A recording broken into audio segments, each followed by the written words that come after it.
origen del universo, según la teoría del Big Bang, sugiere que todas las partículas se agruparon hace 14.000 millones de años formando una especie de sopa incandescente, integrada por quarks y gluones con inconmensurable energía y masa. La singularidad de ese conjunto generó un gran estallido que propició la formación de lo que hasta ahora conocemos.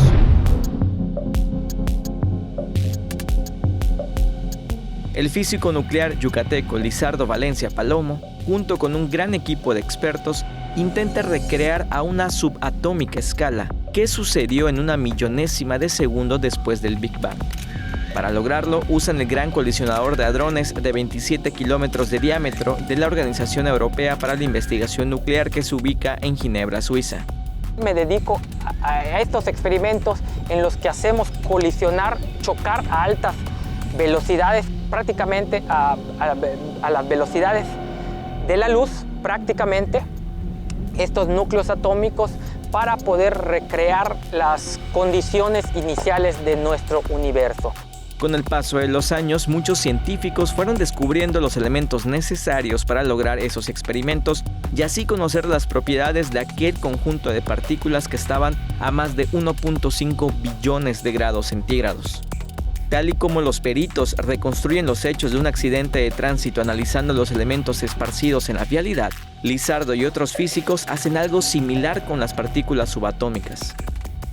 Al romper los protones o los núcleos atómicos, salen otras partículas y nosotros, a través de esas partículas que las detectamos, retrocedemos para tratar de entender cómo fue la colisión y todas las propiedades de lo que se crea ahí adentro. Se trata de reconstruir el origen del universo, saciar la sed de conocimiento y quizás en el proceso construir o encontrar herramientas que puedan aplicarse a la vida cotidiana, como sucedió con los rayos X, la World Wide Web, conocida como WWW, las pantallas de plasma, entre otros. ¿Cuánto falta para encontrar una o varias respuestas a las grandes incógnitas? Se desconoce, al igual que el curso de estas investigaciones. Mientras tanto, Lizardo es un orgullo yucateco que nos representa en la investigación del origen del universo. Con imágenes de Efraín Rodríguez, César Gómez, Teleyucatán te informa.